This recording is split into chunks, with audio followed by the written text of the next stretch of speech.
Hello guys, welcome back. और आज हम अपनी लेबर सीरीज का जो है एक बहुत ही इम्पोर्टेंट टॉपिक जो है वो पढ़ेंगे, जो कि है पेमेंट ऑफ ग्रेच्युटी एक्ट 1972। ठीक है, ये आपके ईएफएफओ के एओ, ईओ और एपीएफसी एग्जाम के लिए बहुत इंपॉर्टेंट होगा। तो जितने भी इंपॉर्टेंट प्रोविजन है वो हम देखेंगे। तो पहली बात कि ग्रेच्युटी एक्ट होता क्या है। तो ग्रेच्युटी एक्ट में जब भी कोई वर्कर रिटायरमेंट लेता है, उसकी डेथ हो जाती है या फिर वो डिसेबल हो जाता है, इन कंडीशन में उसे एक फाइनेंशियल बेनिफिट दिया जाता है, एक लमसम अमाउंट और लमसम पैसा उसे प्रोवाइड किया जाता है उसके रिटायरमेंट के बाद। ठीक है, तो payment of gratuity act 1972 is a social security legislation design to provide a financial benefit to employ after retirement, resignation, death और डिसेबलमेंट। ठीक है, तो एक लमसम अमाउंट फाइनेंशियल बेनिफिट उस वर्कर को दिया जाता है। ये स्कीम पूरे इंडिया में चलती है और पहली बार ये स्कीम 1972 में 16 सितंबर 1972 में लागू हो गई थी। अब क्योंकि हमारे पास चार जो है लेबर कोड आ गए हैं, तो उनमें से एक लेबर कोड है जो है कि है सोशल सिक्योरिटी कोड। ठीक है, इसमें ये स्कीम अब मर्ज कर दी गई है और ये दोनों प्राइवेट और पब्लिक दोनों पे ये ग्रेच्युटी एक्ट लागू होता है। इसका बैकग्राउंड जान लेते हैं। इस स्कीम से पहले जो है ये एक स्कीम चलती थी वर्किंग जर्नलिस्ट के लिए। ठीक है, उनके लिए एक स्कीम चलती थी 1955 में जो उन्हें ग्रेच्युटी प्रोवाइड करती थी। और 1972 से पहले दो स्टेट थे जहां पर ये स्कीम चलती थी, केरला और वेस्ट बंगाल। इन दोनों की अपनी अपनी खुद की ग्रेच्युटी स्कीम थी अपने वर्कर्स को पैसा देने के लिए, ग्रेच्युटी प्रोवाइड करने के लिए। तो केरला और वेस्ट बंगाल के पास भी दो स्कीम चलती थी ग्रेच्युटी के लिए। लेकिन 1972 में उसके बाद फिर ये ग्रेच्युटी एक्ट आ गया और इसे नेशनल वाइड यूनिफॉर्मिटी बनी रहे तो उसने सारे बाकी जो एक्ट स्टेट में चलते थे उन्हें रिप्लेस कर दिया। कहाँ कहाँ ये एक्ट लगेगा? जहां भी किसी भी स्टेब्लिशमेंट में 10 से ज्यादा वर्कर काम कर रहे हैं पिछले 12 महीनों में, तो वहां पर ये एक्ट लागू हो जाएगा। एवरी शॉप और एस्टेब्लिशमेंट इन विच 10 और more employ are employed on any day preceding 12 month. ठीक है, तो जहां भी 10 से ज्यादा काम कर रहे हैं वर्कर, वहां ये अप्लाई हो जाएगा, जैसे कि factory, mine, oil field, plantation, port या रेलवे कंपनी। ठीक है, और एक बात याद रखनी है, मान लीजिए कि किसी कहीं पर 10 से कम वर्कर हो जाते हैं किसी भी टाइम, तो भी ये एक्ट खत्म नहीं होगा। मतलब अगर एक बार ये एक्ट लागू हो गया तो ये लागू रहेगा। Once the act become applicable to the establishment, it continue to apply even the number of employ fall below 10। ठीक है, तो एक बार ये अगर लागू हो गया तो फिर ये लागू रहेगा। अगर वर्कर 10 से कम भी हो जाते हैं तो भी उससे कोई फर्क नहीं पड़ेगा। अब देख लेते हैं इसकी वेजेस की डेफिनेशन में क्या है लिखा हुआ है। इसकी वेज की डेफिनेशन में आएगा बेसिक पे और डीए। ठीक है, जो इस एक्ट के अंदर जो वेज की डेफिनेशन दी है उसमें दो चीजें इंक्लूड रहेंगी और इसी के बेसिस पे ग्रेच्युटी कैलकुलेट होगी। क्या क्या नहीं रहेगा? बोनस नहीं रहेगा, कमीशन नहीं रहेगा, एचआरए नहीं रहेगा या फिर कोई ओवर टाइम या अदर अलाउंस नहीं होंगे। तो जो ग्रेच्युटी कैलकुलेट करने के लिए वेज यूज करी जाएगी वो होगी बेसिक पे और डी एंड अलाउंस। ठीक है, तो ये इस एक्ट के अंदर डेफिनेशन दी गई है। अब फैमिली डेफिनेशन क्या है इस एक्ट के अंदर? ठीक है, इन केस मान लीजिए डेथ हो जाती है एम्प्लॉय की, वर्कर की, तो उसके नॉमिनी या डिपेंडेंट कौन कौन रहेंगे? तो वो खुद रहेगा, ये पहली बात तो फैमिली में, उसकी वाइफ रहेगी, उसके बच्चे रहेंगे, उसके डिपेंडेंट पेरेंट्स रहेंगे। ठीक है, उसकी वाइफ के डिपेंडेंट पेरेंट्स रहेंगे और widow and children of a predeceased son. मान लीजिए उसका कोई लड़का था या उसके लड़का का था और उसकी शादी हो गई थी और वो उसका लड़का खत्म हो गया, तो उसके विडो और चिल्ड्रन भी इसकी फैमिली में इंक्लूड रहेंगे। तो ये सब जो है इसकी फैमिली में इंक्लूड रहेंगे और डिपेंडेंट कहलाएंगे। In case of female employ भी सेम ही रहेगा। ठीक है, in case of female employ भी ये डेफिनेशन सेम रहेगी, herself, her husband, her children, her dependent parent. ठीक है, her dependent parent of husband और widow children of her predeceased son. ठीक है, तो ये फैमिली डेफिनेशन है इस एक्ट के अंदर। अब ग्रेच्युटी किन्हें किन्हें मिलेगी, कौन कौन क्वालिफाई होगा उस ग्रेच्युटी को पाने के लिए, वो देख लेते हैं। क्वालिफाइंग कंडीशन क्या है? अगर कोई भी एम्प्लॉय 5 साल तक किसी इंडस्ट्री, फैक्ट्री, एस्टेब्लिशमेंट में काम कर रहा है, ठीक है, तो वो ग्रेच्युटी के लिए एलिजिबल है, ठीक है। तो an employ must have completed 5 year of continuous service in a same establishment to be eligible for gratuity. तो अगर उसने लगातार 5 साल काम किया है किसी एस्टेब्लिशमेंट में, तो ग्रेच्युटी के लिए वो एलिजिबल है, उसे ग्रेच्युटी मिलेगी। किन केस में जो है ये नहीं अप्लाई होता 5 साल वाली लिमिट, ठीक है। मान लीजिए 5 साल तो है, लेकिन किन किन केस में ये 5 साल वाली लिमिट नहीं अप्लाई होती है?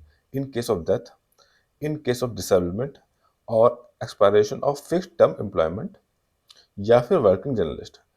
अगर मान लीजिए 5 साल से पहले उसकी डेथ हो जाती है, तो ये 5 साल वाली लिमिट नहीं रहेगी, तब भी उसे ग्रेच्युटी दी जाएगी। अगर मान लीजिए कोई एक्सीडेंट हो जाता है और वो विकलांग हो जाता है, तब भी उसे ग्रेच्युटी दी जाएगी, ये 5 साल वाली लिमिट नहीं काउंट होगी। इन case of fix term employment, क्योंकि फिक्स टर्म एम्प्लॉयमेंट तो जो है वो कॉन्ट्रैक्ट बेसिस पर ही होता है, 2 महीने, 3 महीने, 1 साल, 2 साल, 3 साल पे ही होता है। तो जब भी उसका फिक्स टर्म एम्प्लॉयमेंट खत्म हो जाएगा, उसका कॉन्ट्रैक्ट खत्म हो जाएगा, तो उसे ग्रेच्युटी प्रोवाइड करी जाएगी। और वर्किंग जर्नलिस्ट के जो लिमिट है वो 3 साल है। अगर उनने 3 साल भी काम किया होगा लगातार, तो उन्हें ग्रेच्युटी मिलेगी। उनके लिए लिमिट 5 साल नहीं 3 साल है। तो वर्किंग जो जर्नलिस्ट हैं उनके लिए लिमिट 3 साल है। अच्छा, जो हमने पीछे पढ़ा कि लगातार काम, कंटिन्यूअस वर्क की जो डेफिनेशन है उसमें क्या काउंट होगा, तो ज़्यादातर सारे जो एक्ट है उनमें सब जगह एक ही डेफिनेशन लिखी हुई है कंटिन्यूअस वर्क की, कि 190 दिन अंडरग्राउंड या माइंस में काम करे, या फिर 240 दिन इन जनरल, ठीक है। अगर उसने काम किया होगा तो उसे कंटिन्यूअस सर्विस में गिना जाएगा। अच्छा, इन case of seasonal establishment, seasonal establishment मतलब जहाँ पर सीजन वाइज काम होता है, 3 महीने, 4 महीने, 5 महीने, उस हिसाब से काम होता है, वहाँ पर उसने 75% of total day of a season, मतलब एक सीजन में जितने भी टाइम काम हुआ उसमें 75% ऑफ टोटल डेज उसने काम किया हुआ होगा, तो उसे कंटिन्यूस सर्विस में गिना जाएगा। फॉर एग्जाम्पल, मान लीजिए कोई काम था 4 महीने का और उसने 3 महीने लगातार अगर काम किया, तो वो 75% हो जाएगा और वो ग्रेच्युटी के लिए एलिजिबल होगा, ठीक है। तो 75% ऑफ वर्क जो किया होना चाहिए टोटल डेज। अब कितनी ग्रेच्युटी मिलेगी वर्कर को, उसके रिटायरमेंट पे, डेथ पे कितनी ग्रेच्युटी उसे मिलेगी? तो मैक्सिमम अमाउंट जो मिल सकता है उसे वो है 20 लाख, 20 लाख उसे मैक्सिमम मिल सकता है। ग्रेच्युटी कैलकुलेट होने के बाद कितनी भी आए, लेकिन अगर मान लीजिए 20 लाख से ज़्यादा होती है, तब भी मैक्सिमम अमाउंट जो मिलेगा वो 20 लाख मिलेगा, 20 लाख से ज़्यादा नहीं मिल सकता, ठीक है। इससे ज़्यादा ग्रेच्युटी नहीं मिल सकती।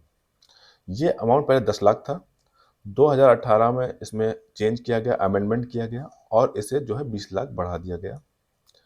अब ग्रेच्युटी कैलकुलेट कैसे करी जाएगी किसी वर्कर के लिए, तो उसका फॉर्मूला ये होता है, याद रखिएगा, 15 into last drawn monthly wages into year of service total divided by 26, ठीक है। 15 into wages, last drawn wages into service, और ये 26 से डिवाइड कर दीजिए, तो ये है। तो वेजेस जो होंगी, जो उसने आखिरी वेजेस वो ले रहा होगा रिटायरमेंट से पहले, वो ली जाएंगी। कितने साल सर्विस करी वो यहाँ पर लिया जाएगा, अपॉन 26, जो भी ग्रेच्युटी निकलेगी वो उसे एम्प्लॉयर को, वर्कर को देनी होगी। एक चीज याद रखिएगा, कैसे year of service, year of service मतलब 10 साल नौकरी करी, 10 साल ले लिया जाएगा। मान लीजिए उसने 10 साल 6 महीने सर्विस करी, तो उसे राउंड ऑफ करके 11 साल कर दिया जाएगा। जैसे 6 ईयर 7 मंथ, तो उसे 7 ईयर लिया जाएगा, ठीक है। और अगर मान लीजिए कोई सीजनल एस्टेब्लिशमेंट है, तो वहाँ ग्रेच्युटी जो है वो 7 दिन के वेजेस पे कैलकुलेट की जाती है, हफ्ते के हिसाब से, क्योंकि यहाँ 15 दिन के हिसाब से कैलकुलेट की जाती है और सीजनल एस्टेब्लिशमेंट में 7 डे वेजेस पर सीजन वर्कड, ठीक है, तो उस हिसाब से कैलकुलेट करी जाती है।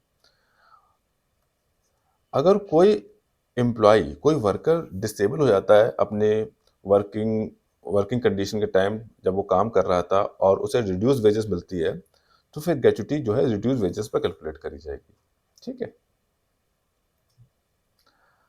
अब जो है, जो हमने ये पीछे जो फॉर्मूला देखा, वो ग्रेच्युटी एक्ट 1972 में जो लिखा हुआ है। इन जनरल जो और जगह प्रैक्टिस होता है, ठीक है, जैसे जो एचआर लोग प्रैक्टिस करते हैं फैक्ट्रीज में और इंडस्ट्रीज में वो ये फॉर्मूला रहता है। वहाँ 26 की जगह यहाँ पर 30 हो गया है, ठीक है, बस सेम फॉर्मूला है, बस 26 का 30 हो गया है। लेकिन ये इन जनरल यूज होता है, लेकिन जो हम लोग का ग्रेच्युटी एक्ट में यूज होता है वहाँ पर ये 26 रहता है, ठीक है, जो हम लोग पीछे अभी देखा। अब जब एम्प्लॉय जो है ग्रेच्युटी के लिए एलिजिबल हो गया, तो एम्प्लॉयर की जो ड्यूटी है कि उसे 30 दिन के अंदर जो ग्रेच्युटी देनी होगी, ठीक है। और मान लो वो नहीं देता है, तो फिर उसे सिंपल इंटरेस्ट भी साथ में देना होगा। मतलब जितने दिन ग्रेच्युटी नहीं देगा उस पर फिर वो सिंपल इंटरेस्ट लगेगा और उसके बाद उसे ग्रेच्युटी देनी होगी। अब मान लीजिए कि अगर कोई एम्प्लॉयर किसी अपने वर्कर को ग्रेच्युटी से ज़्यादा अमाउंट देता है, तो जो भी ज़्यादा अमाउंट होगा उस पर टैक्स लगेगा। ग्रेच्युटी तक तो टैक्स नहीं लगेगा, लेकिन जो भी एक्स्ट्रा अमाउंट होगा उस पर टैक्स लगेगा। Any additional payment beyond gratuity is taxable under income tax act. जो भी एक्स्ट्रा पैसा होगा ग्रेच्युटी से ऊपर उस पर टैक्स लगेगा, ठीक है। अब एक और कंडीशन देख लेते हैं हम लोग। मान लीजिए किसी एम्प्लॉयर ने, किसी वर्कर ने किसी एस्टेब्लिशमेंट में काम किया और उसने अपने 5 साल कंप्लीट होने के बाद, या जितने भी 10 साल कंप्लीट होने के बाद उसने ग्रेच्युटी ले ली, और उसने अपना जो है किसी और दूसरे एस्टेब्लिशमेंट में जाके जॉब करने लगा, वहाँ भी 5 साल कंप्लीट कर लिया और वहाँ से भी ग्रेच्युटी ले ली, तो जो उसकी नेक्स्ट ग्रेच्युटी होगी वो टैक्सेबल होगी। If an employee join a new organization after receiving gratuity from a previous one, then he remains eligible again, but the new gratuity is taxable. जब भी वो दोबारा ग्रेच्युटी लेगा किसी दूसरे एस्टेब्लिशमेंट में जाके, तो जो दोबारा ग्रेच्युटी मिलेगी वो टैक्सेबल होगी, मतलब उस पर उसे टैक्स देना होगा, ठीक है। क्योंकि अब जो नया जो अपना कोड आ गया है उसमें हम लोगों ने देखा कि FTE वर्कर जोड़ दिए गए हैं, ठीक है, फिक्स टाइम एम्प्लॉयमेंट वर्कर जो है, एम्प्लॉयर जो है, एम्प्लॉय जोड़ ऐड हो गए हैं उसमें। तो क्योंकि ये fix time employ contract basis पर रहते हैं, कुछ समय के लिए आते हैं, 1 2 3 साल के लिए, ठीक है, तो उन्हें जो ग्रेच्युटी होगी उनकी प्रो राटा बेसिस पे कैलकुलेट होगी। प्रो राटा बेसिस मतलब है कि जितना उनने काम किया होगा, जितना उनने कंट्रीब्यूट किया होगा अपने उस पीरियड, वर्किंग पीरियड में, उस हिसाब से ग्रेच्युटी कैलकुलेट करके उनको दी जाएगी। अब देख लेते हैं अगला पॉइंट, फॉरफिट ऑफ ग्रेच्युटी। किस किस कंडीशन में एम्प्लॉयर को ग्रेच्युटी नहीं देनी होगी, मतलब किस कौन कौन सी कंडीशन है जहां पर एम्प्लॉयर को ग्रेच्युटी नहीं पे करनी होगी। पहली इसमें ये कंडीशन है, when service are terminated for wilful omission, negligence और damage loss of to the employer property. अगर मान लीजिए कोई वर्कर को टर्मिनेट कर दिया जाता है किसी नेग्लिजेंस वजह से, उसने कोई प्रॉपर्टी का डैमेज करा, या फिर ठीक है कोई उसने मिसकंडक्ट किया और उस वजह से उसे टर्मिनेट किया गया है, तो उसे ग्रेच्युटी नहीं पेबल होगी, मतलब एम्प्लॉयर को ग्रेच्युटी नहीं देनी होगी वर्कर को। सेकंड कंडीशन, अगर उसे टर्मिनेट किया जाता है किसी डिसऑर्डरली कंडक्ट की वजह से, एब्यूसिव कंडक्ट की वजह से, किसी राइटस कंडक्ट की वजह से, मिसबिहेव से, या एक्ट ऑफ वायलेंस की वजह से। मान लीजिए किसी वर्कर को सर्विस निकाला गया, उसके मिसबिहेव से उसने कोई वायलेंस कंडक्ट कर दिया हो, या फिर कोई अब्यूसिव कंडक्ट कर दिया हो, तो इस वजह से अगर उस वर्कर को निकाला गया है तो भी उसे ग्रेच्युटी नहीं देनी होगी, ठीक है। तीसरा पॉइंट देख लेते हैं, when a service is terminated for an act constituting an offense involving moral dispute, theft, fraud, corruption, etc. मान लीजिए टर्मिनेट किया गया किसी वर्कर को किसी मोरल टर्पिट्यूड की वजह से, मतलब मान लीजिए किसी चोरी के लिए, फ्रॉड के लिए, करप्शन के लिए, या फिर ब्राइबरी के लिए, इन कंडीशन में अगर वो टर्मिनेट होता है तो भी ग्रेच्युटी पेबल नहीं होगी, ठीक है। तो ये 3 कंडीशन है जहां पर ग्रेच्युटी एम्प्लॉयर को नहीं देनी होगी। अब देख लेते हैं, मान लीजिए कि अगर एम्प्लॉय ने कोई भी, ठीक है, और एम्प्लॉयर ने कोई अपने ग्रेच्युटी फंड बना रखा हो जो कि पहले से चल रहा हो, तो उसे एजम्प्ट किया जा सकता है इस एक्ट से। The employ are already covered under the scheme और कॉन्ट्रैक्ट दैट ऑफर ग्रेच्युटी और retirement benefit not less favourable than those provided under this act. मान लीजिए किसी एस्टेब्लिशमेंट में पहले से कोई अच्छी स्कीम चल रही हो वर्कर के लिए, जो कि उसे इसके बराबर या इससे अच्छे बेनिफिट दे रही है, तो गवर्नमेंट चाहे तो उसे उस इंडस्ट्री या उस एस्टेब्लिशमेंट को इस एक्ट से एजम्प्ट कर सकता है इस एक्ट से छूट दे सकता है, ठीक है, क्योंकि उसके यहाँ पहले से कोई अच्छी स्कीम चल रही थी वर्कर के लिए जो उसे ग्रेच्युटी प्रोवाइड हो कराता, ठीक है। अब इसमें एक इम्पॉर्टेंट बॉडी आती है, वो होती है कंट्रोलिंग अथॉरिटी।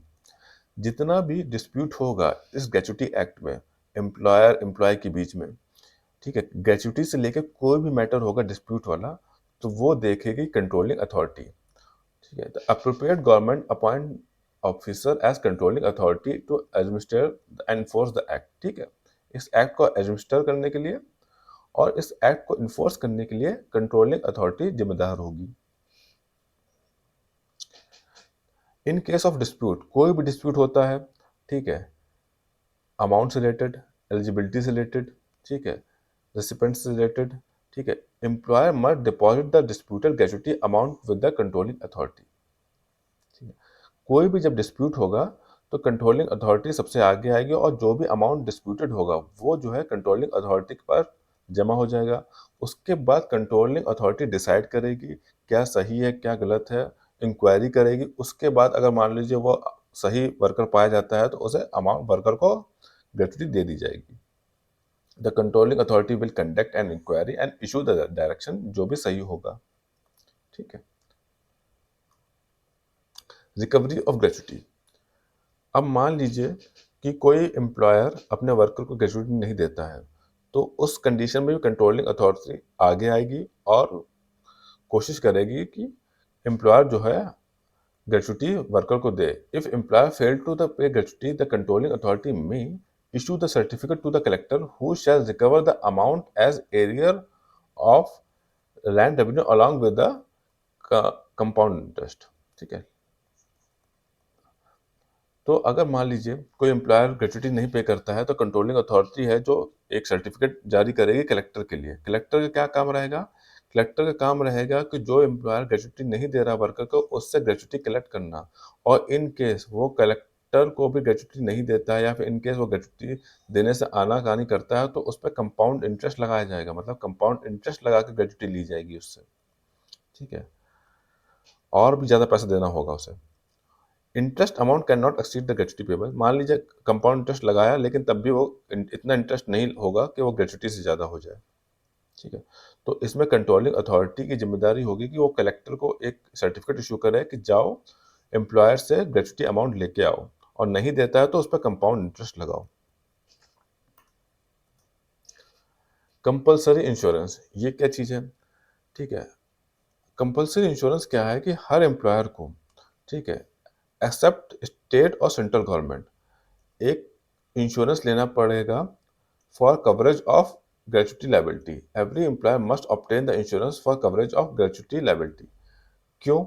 मान लीजिए इन एनी कंडीशन कोई इंडस्ट्री फेल हो जाती है या फिर कोई एस्टेब्लिशमेंट के पास कोई फाइनेंशियल डिस्प्यूट, फाइनेंशियल क्राइसिस आ जाती है, और इन दैट केस वो ग्रेच्युटी नहीं दे पाता है अपने एम्प्लॉयर को, ठीक है। तो अगर वो उसने इंश्योरेंस ले रखा होगा तो इंश्योरेंस कंपनी उसके ब्याह पर ग्रेच्युटी का पैसा वर्कर को देगी और वर्कर का पैसा नहीं मारा जाएगा, ठीक है, वर्कर का पैसा जो है बचा रहेगा। तो ये कंपलसरी है, गवर्नमेंट ने कंपलसरी कर रखा है कि हर एस्टेब्लिशमेंट को एक अपना इंश्योरेंस लेके रखना होगा ग्रेच्युटी का देने के लिए। ऐसा नहीं कि आप ये नहीं कह सकते कि हमारे पास फाइनेंशियल क्राइसिस है और हम वर्कर को ग्रेच्युटी नहीं दे पाएंगे। उस टाइम पे आपको इंश्योरेंस लेके रखना होगा। अगर आपके पास कंपनी आपकी फेल भी हो जाती है या फिर आपके पास कोई फाइनेंशियल क्राइसिस भी होगी, इन दैट कंडीशन जो इंश्योरेंस कंपनी है वो ग्रेच्युटी का पैसा देगी वर्कर को, ठीक है। द एम्प्लॉयर में एस्टेब्लिश अ ग्रेच्युटी फंड, ठीक है। और चाहे तो देखिए, एक तो तरीका है कि आप इंश्योरेंस ले लें और दूसरा तरीका ये भी है कि आप ग्रेच्युटी फंड बना लें। कोई एम्प्लॉयर जो है ग्रेच्युटी फंड बना सकता है, वो उसमें अपने प्रॉफिट से या और कोई भी ग्रांट से जो भी पैसा आता होगा वो ग्रेच्युटी फंड में डालता रहे, ताकि जब भी ग्रेच्युटी देनी हो वर्कर को तो ग्रेच्युटी आराम से दे सके, ठीक है। तो अगर किसी एम्प्लॉयर ने ऐसा ग्रेच्युटी फंड बना रखा है तो गवर्नमेंट उसे एजम्प्ट कर सकती है कि ठीक है, आपने अगर ग्रेच्युटी फंड बना रखा है तो आपको इंश्योरेंस लेने की जरूरत नहीं है, ठीक है। The government may exempt employer who has already maintain the fund, ठीक है।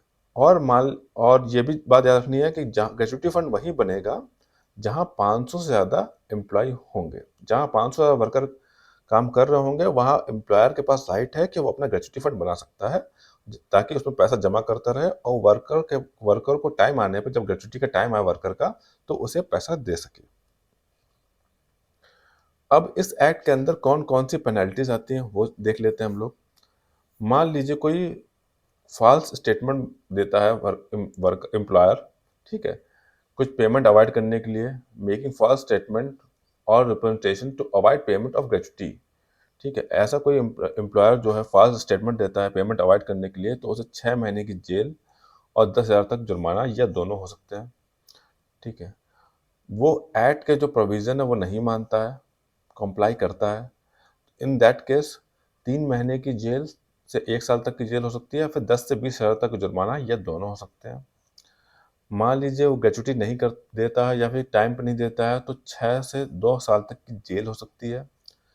और जो हमारा नया सिक्योरिटी कोड आया है, सोशल सिक्योरिटी कोड, अगर उसमें एम्प्लॉयर नहीं देता है पैसा ग्रेच्युटी का, तो उसे 1 साल तक की जेल या 50,000 तक का जुर्माना या दोनों हो सकते हैं। तो ये पेनल्टीज याद रखिएगा आप, ठीक है।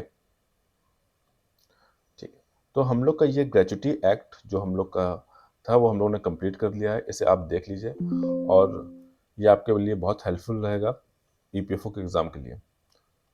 मिलते हैं नेक्स्ट लेक्चर में। Thank you.